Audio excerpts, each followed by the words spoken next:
O Senhor esteja convosco. Proclamação do Evangelho de Jesus Cristo segundo Lucas. Naquele tempo, alguém do meio da multidão disse a Jesus: Mestre, dize a meu irmão que reparta a herança comigo. Jesus respondeu: Homem, quem me encarregou de julgar ou de dividir vossos bens? E disse-lhes: Tomai cuidado contra todo tipo de ganância, porque mesmo que alguém tenha muitas coisas, a vida de um homem não consiste na abundância dos bens. E contou-lhes uma parábola. A terra de um homem rico deu uma grande colheita. Ele pensava consigo mesmo: o que vou fazer? Não tenho onde guardar minha colheita. E então resolveu: já sei o que fazer. Vou derrubar meus celeiros e construir maiores. Neles vou guardar todo o meu trigo junto com meus bens, e então poderei dizer a mim mesmo: meu caro, tu tens uma boa reserva para muitos anos. Descansa, come, bebe, aproveita. Mas Deus lhe disse: louco, ainda nesta noite pedirão de volta a tua vida, e para quem ficará o que tu acumulaste? E assim acontece com quem ajunta tesouros para si mesmo, mas não é rico diante de Deus. Palavra da salvação.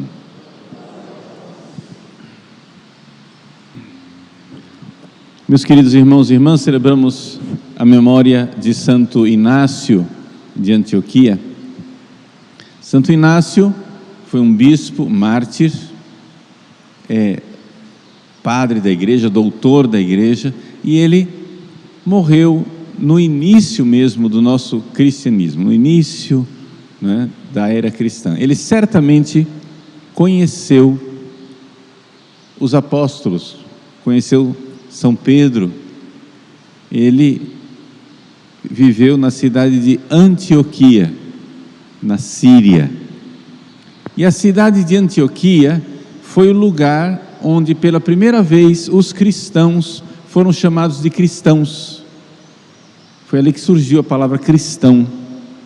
É isso que nos diz os Atos dos Apóstolos.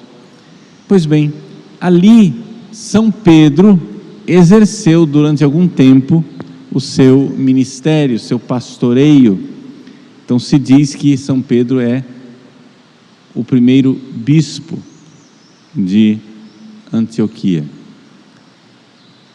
Acontece que veio Inácio, né, depois de São Pedro, não imediatamente depois de São Pedro, mas ele foi bispo de Antioquia, e ele então foi aprisionado na época do imperador Trajano. Então, para vocês terem ideia, nós estamos aqui por volta do ano 100 depois de Cristo, né? Ou seja, por volta do ano 100 depois de Cristo, para ter uma data redonda na cabeça, para vocês ficarem, né, saberem. Então, estamos bem no início do cristianismo.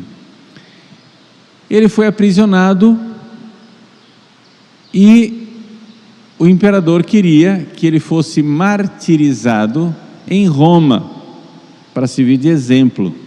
Fosse trazido para Roma, para que lá ele fosse julgado e fosse condenado à morte.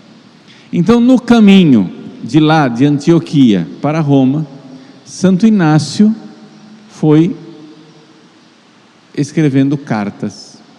É interessante, né, que ele estava lá como prisioneiro e o pessoal recebia a notícia: olha, o bispo da Síria, o bispo de Antioquia está sendo levado para ser martirizado, etc e tal. E a notícia ia correndo e os cristãos iam lá para visitá-lo, para falar com ele, bispos, diáconos, padres. Nós temos o relato disso tudo através das 7 cartas escritas por Santo Inácio.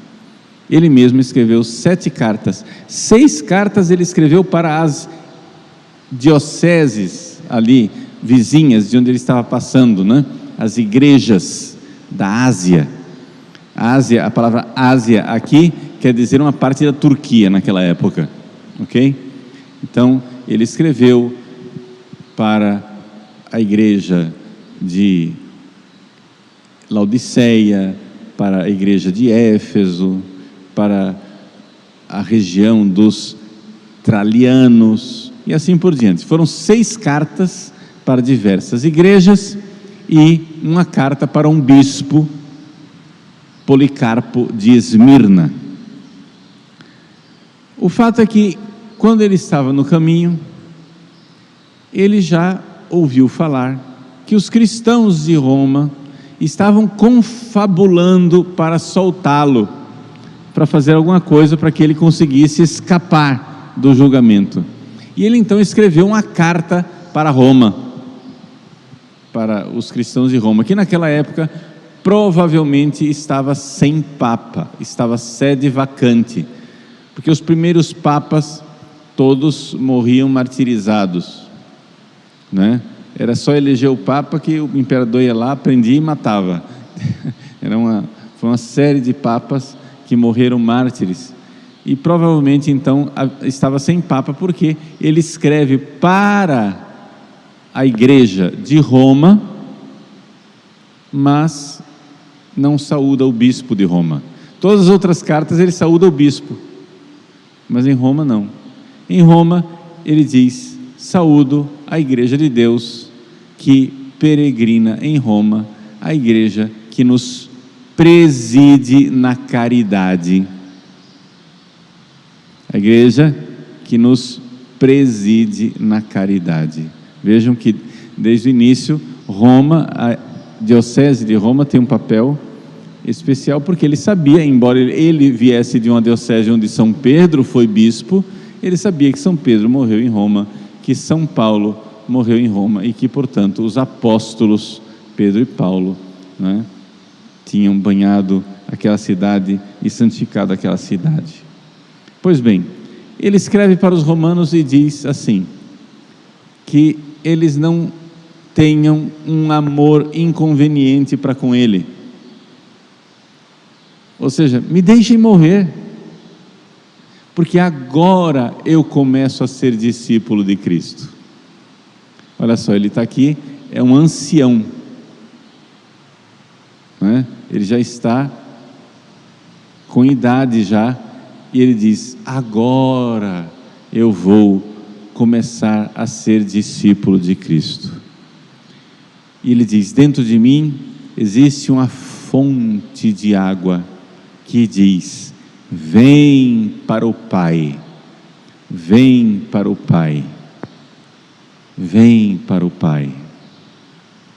Então a vontade que ele tinha de se encontrar com Cristo no céu, de ir para Deus. Então ele diz: olha, eu já cumpri minha missão, já estou velhinho de idade, me deixem morrer, não é? Se vocês forem meus amigos, me deixem morrer. E se eu chegar aí e fraquejar e disser assim: por favor, me soltem, arranjem um jeito de eu sair daqui, não acreditem em mim, é fraqueza. Eu quero de verdade morrer, porque então eu serei homem. Então eu serei homem. E ele diz: e se eu chegar aí e as feras não quiserem me devorar? Os cristãos eram jogados para os leões no circo. Se as feras não quiserem me devorar, eu irei obrigá-las. Eu quero ser triturado pelo dente das feras, como o trigo de Cristo, para fazer um pão, né? Aqui uma claríssima alusão à Eucaristia, né? Ele se tornar o trigo macerado, o trigo moído, para ser trigo de Cristo. E essa realidade, ele diz que quer que as feras devorem tudo, todo o corpo dele, para que não sobre nada, para dar trabalho de enterrarem. Não sobre absolutamente nada. essa vontade de morrer por Cristo. Você vai dizer, mas padre, isso é loucura. Não, não é loucura. Por quê? Porque Cristo morreu por ele. É amor, é gratidão. É amor que quer amar de volta. Cristo morreu por mim, eu quero morrer por ele. É amor. Agora, isso nos leva também a fazer uma outra pergunta. Além de conhecer a vida de Santo Inácio, a pergunta: por que é que, por volta do ano 100, a igreja estava começando, era um fenômeno, era um punhadinho de cristãos, não é? Comparado com a grande população do império. Por que é que a igreja estava sendo perseguida lá desde o tempo do imperador Nero? São Pedro e São Paulo já foram martirizados por volta do ano de 67, né? Então, por que é que os cristãos já estão aí há 40 anos sendo perseguidos pelos imperadores? O que é que os cristãos têm de tão terrível? Bom, uma frase de São Pedro explica isso. São Pedro disse assim nos Atos dos Apóstolos: convém antes obedecer a Deus do que aos homens. E ao dizer isso, São Pedro estava acatando o ensinamento de Jesus, que disse assim: dai a César o que é de César e a Deus o que é de Deus. Isso quer dizer o seguinte: César, o imperador, ele tem um poder político, mas ele não é Deus.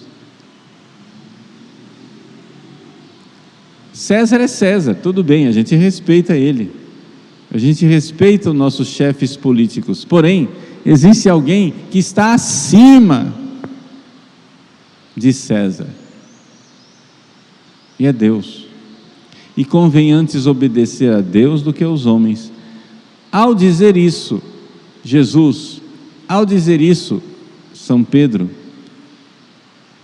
puseram abaixo o Império Romano, porque o Império Romano era baseado numa opressão iníqua de homens que queriam tomar o lugar de Deus. O imperador, né, queria ser adorado como Deus, e os cristãos negaram essa adoração. Não. Então, de repente, você tinha uma população pequena, é verdade, mas que subvertia toda a ordem instituída. Por quê? Porque o imperador queria ser obedecido, não porque ele era servo de Deus, mas ele queria ser obedecido porque ele era Deus.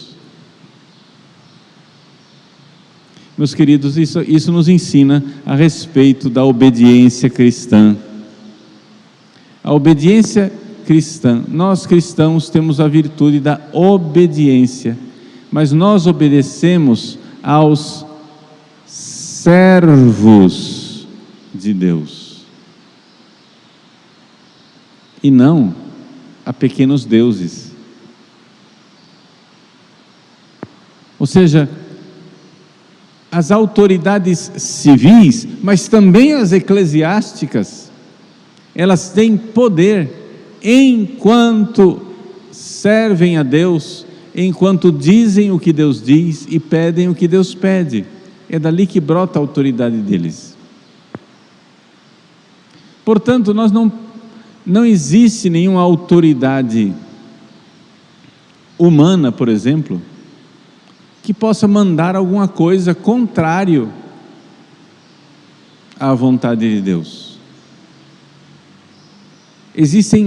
Nós cristãos sabemos que existem leis imorais, existem leis iníquas, existem leis que não podem ser desobedecidas, não podem ser obedecidas. A desobediência civil dos cristãos é uma realidade que está lá desde o início. Foi por isso que o Império Romano veio abaixo, porque de repente o império, todo mundo começa a obedecer, está tudo ótimo. Mas se de repente os cristãos crescem e diz, eu obedeço, vírgula, vírgula, só até onde vocês mandam aquilo que não é contrário a Deus. Mas se vocês começarem a mandar coisas contrárias a Deus, eu irei desobedecer. É por isso que todos os impérios da face da terra odiaram os cristãos. Todos aqueles que quiseram tomar o lugar de Deus, odiaram os cristãos. As pessoas não sabem por que a Igreja Católica é tão perseguida no mundo inteiro. A Igreja Católica é perseguida no mundo inteiro, mais do que as igrejas protestantes, porque nós, católicos, ao contrário dos protestantes, cremos que existem leis de Deus na própria estrutura das coisas. Por exemplo,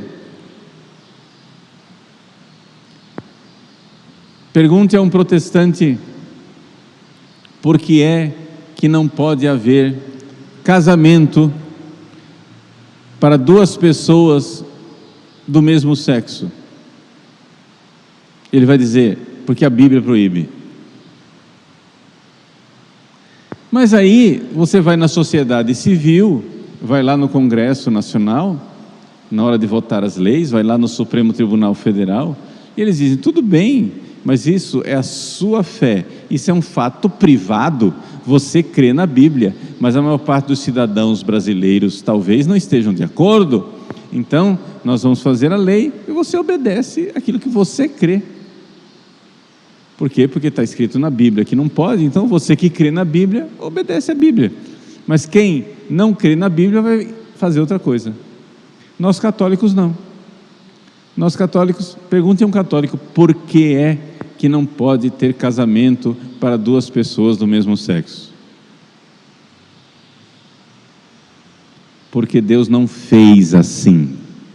Na estrutura da realidade, Deus, quando criou, filosoficamente falando, quando você olha a natureza do sexo humano, o homem foi feito para a mulher e a mulher para o homem, e é assim que funciona. Podem rasgar todas as Bíblias do mundo, isso vai continuar sendo verdade e gritando, porque isso está na estrutura da realidade.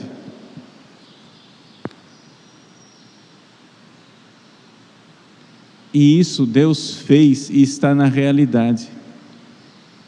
E não há lei que diga o contrário. E portanto, se você tem fé, ou se você não tem fé, é aqui que a Igreja Católica é inconveniente e incômoda. Mesmo se você não tem fé, você não precisa crer na Bíblia, você precisa abrir o olho e enxergar a estrutura do real, e na estrutura do real você verá que o homem foi feito para a mulher e a mulher para o homem, e é assim que funciona. Portanto, quando nós obedecemos a Deus e dizemos, não pode haver casamento para duas pessoas do mesmo sexo, nós estamos dizendo algo que está na estrutura da realidade, uma lei que Deus colocou no ser da coisa.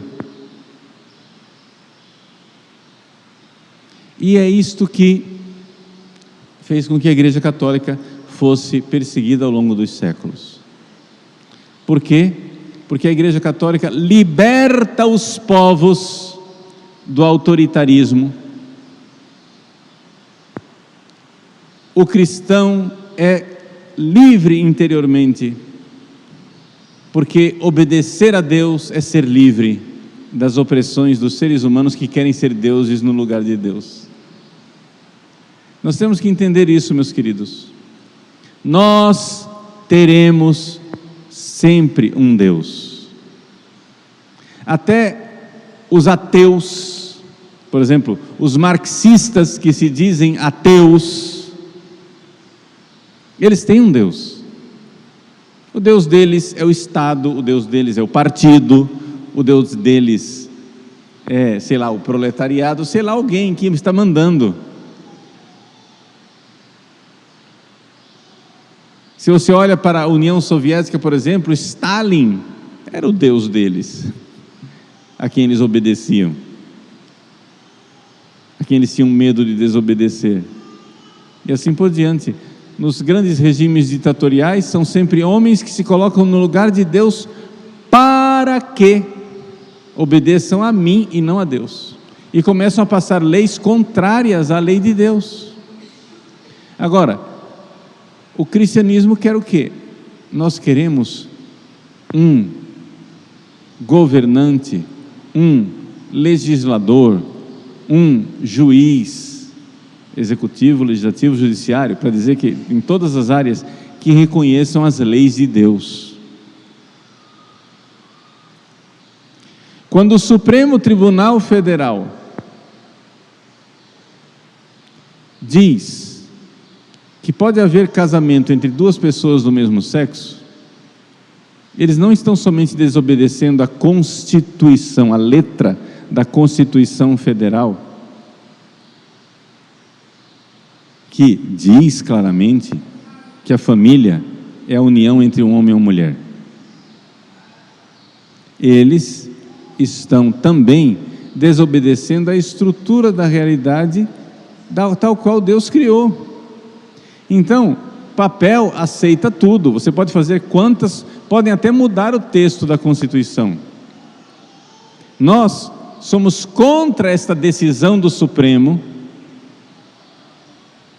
de que pode haver união de família, casamento entre duas pessoas do mesmo sexo, não porque está na Constituição o contrário. Claro, está na Constituição o contrário, eles também desobedeceram a Constituição. O Supremo também fez uma decisão totalmente na contramão daquilo que está escrito no texto constitucional.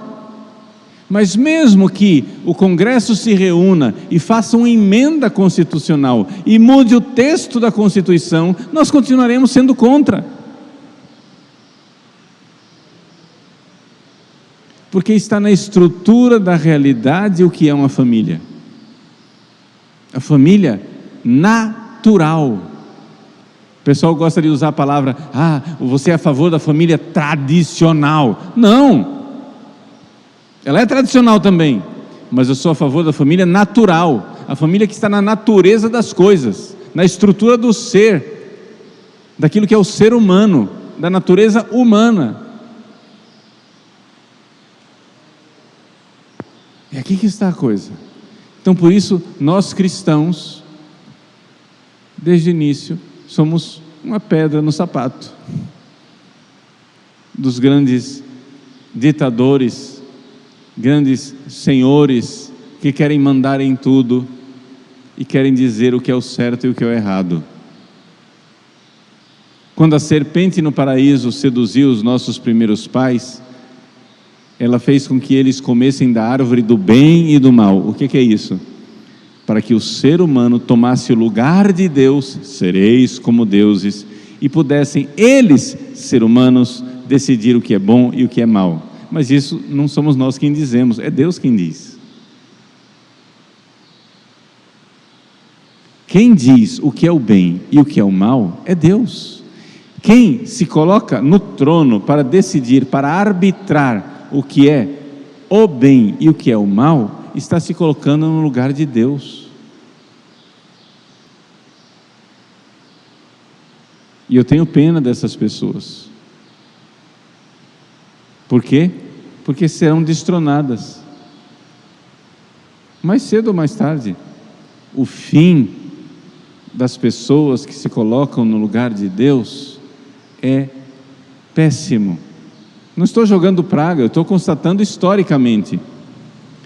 Santo Inácio de Antioquia foi martirizado pelo imperador Trajano. Quando foi a última vez que você viu um imperador romano andando pela rua? No entanto, você vê bispos católicos ainda hoje andando pela rua, sim ou não? Quem foi que acabou? Foi o Império Romano, não a igreja. A igreja pode ser perseguida, pode ficar menor, pode ser diminuída, pode ficar um pequeno rebanho escondido nas catacumbas, mas nós temos a certeza de que as portas do inferno não prevalecerão. Nós temos certeza absoluta de que a igreja não irá acabar. Nós não estamos aqui num debate para decidir, quem será que vai vencer, Jesus ou Satanás? Não, nós sabemos quem venceu, Jesus venceu, e o diabo sabe disso, e ele sabe que ele tem pouco tempo. A luta que existe entre Deus e Satanás, é a luta pela sua alma, para decidir de que lado você vai estar na hora que Deus vencer de forma definitiva. Então, nós estaremos junto de Jesus quando ouvirmos aquele grito de alegria que diz: venceu o leão de Judá, fugi partes adversas, vade retro Satana. De que lado nós estaremos quando for entoado o grande aleluia? De que parte nós estaremos quando triunfar o imaculado coração de Maria? De que parte nós estaremos quando Jesus vier na sua glória para julgar os vivos e os mortos, e o seu reino não terá fim? Essa é a pergunta. Portanto, nós já sabemos quem é o vencedor. O que estamos lutando é para que nós e o maior número possível de irmãos esteja nesse grande coro triunfante e alegre, cantando a vitória do Cordeiro,